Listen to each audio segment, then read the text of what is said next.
Sabe, quando a gente pensa em Fini, o que vem à cabeça, né? Aquelas cores, a diversão, os sabores que a gente reconhece de longe. Mas o que pouca gente sabe é que por trás dessa explosão de sucesso existe uma história inacreditável de persistência. Uma história onde cada fracasso foi, na verdade, um degrau para construir um verdadeiro império. Para a gente entender essa jornada, vamos começar com uma pergunta que parece bem estranha. O que chumbinhos, detergentes e sachês de chá poderiam ter em comum? Parece totalmente aleatório, mas a resposta é o que dá o pontapé inicial para a nossa história toda. E aqui vem a resposta. Todos eles foram tentativas de negócio de um mesmo empreendedor. Um cara que, antes de acertar em cheio com os doces, errou. E errou muito. Cada um desses produtos que não deram certo representa um capítulo numa longa jornada de tropeços. Então, vamos conhecer o protagonista dessa saga, Dom Manuel Sanches Cano. Filho de camponeses da região de Múrcia, lá na Espanha, ele tinha uma determinação que, olha, era incansável. Ele queria prosperar de qualquer jeito, mesmo que o caminho estivesse cheio de negócios que simplesmente não davam certo. A persistência do Dom Manuel nos anos 60 foi uma coisa impressionante. A lista de tentativas é longa.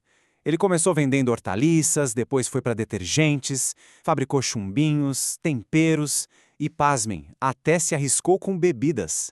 Nada parecia ir para frente. É uma lista de fracassos que só mostra o quão resiliente ele era.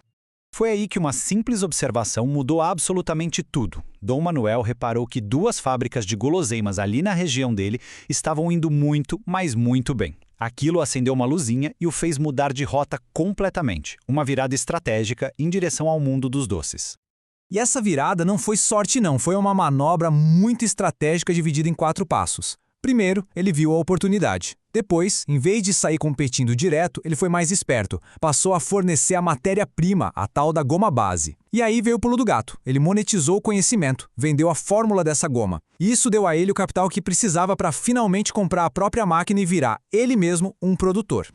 E em 1971, o negócio finalmente ganhou um nome: Fini. A origem desse nome é uma bela homenagem. Fina era o jeito carinhoso que Dom Manuel chamava a esposa, Josefa, e ela não só o apoiou em todas as tentativas furadas, como também investiu nos projetos dele. A marca nasceu, literalmente, de uma história de amor e de muita parceria. Já consolidada na Europa, a Fini começou a olhar para o outro lado do Atlântico. E o Brasil, claro, parecia um mercado com potencial gigantesco.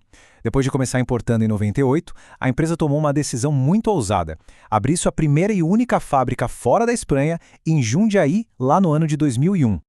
Só que essa aposta brasileira quase deu terrivelmente errado. O dilema era claro. De um lado, a promessa. Um país gigante, populoso, o maior produtor de açúcar do mundo, parecia perfeito. Do outro lado, a realidade bateu forte. A moeda era super instável, quase ninguém aqui conhecia bala de gelatina e o público achava o produto caro demais. O cenário era muito, muito mais desafiador do que se imaginava.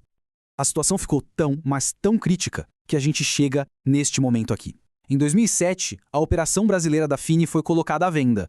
E o mais chocante, ninguém quis comprar. Foi o fundo do poço da empresa no país, à beira do fracasso total. Mas, assim como seu fundador, a Fini não desistiu. Para sobreviver, a empresa precisou fazer bem mais do que só vender doces. Ela teve que entender e conquistar o consumidor brasileiro. Isso significou repensar, do zero, toda a sua estratégia. E o tamanho do desafio era gigante, os números mostram isso. Enquanto um europeu consumia em média quase 4 quilos de bala de gelatina por ano, o brasileiro consumia só 350 gramas. Era um hábito que simplesmente não existia por aqui. Mas, por outro lado, isso mostrava um potencial de crescimento absurdo.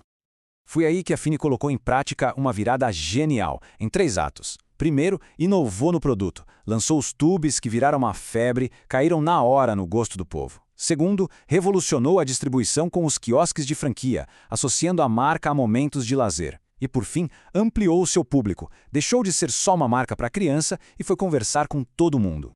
A partir daí, a Fini não só se recuperou, como explodiu. A marca foi muito além da categoria de guloseimas e se transformou num verdadeiro ícone cultural, presente no dia a dia das pessoas de um jeito que ninguém esperava. E os números comprovam esse domínio. Hoje, a Fini detém mais ou menos 70% do mercado brasileiro de balas de gelatina e tubes. É uma liderança absoluta. A marca virou sinônimo da categoria. O segredo para ir além dos doces? Colaboração. Uma das parcerias mais virais, sem dúvida, foi com a CIMED, um hidratante labial que, com a ajuda do TikTok, faturou 23 milhões de reais em um único mês. Impressionante! A marca também invadiu o mundo da beleza com a Colorama, lançando uma linha de esmaltes com aquele cheirinho doce, característico das balas Fine. E chegou até nos nossos pés. A parceria com a Havaianas trouxe uma coleção especial de chinelos com cheiro de morango, de banana e das famosas dentaduras. E para garantir que a Fine chegasse em todos os cantos do país, veio uma parceria de distribuição gigante com a Coca-Cola em 2023. Isso ampliou drasticamente a presença da marca nos pontos de venda pelo Brasil inteiro. É uma jornada e tanto, né? Pensem só. Tudo começou com os filhos do fundador vendendo doces artesanais de bicicleta pelas ruas. E hoje, a projeção da marca é alcançar um número impressionante de 400 franquias no país em 2025. E essa frase, ela resume perfeitamente o legado da Fine. Uma marca que nasceu da persistência diante do fracasso e que hoje não vende apenas doces, ela cria memórias afetivas.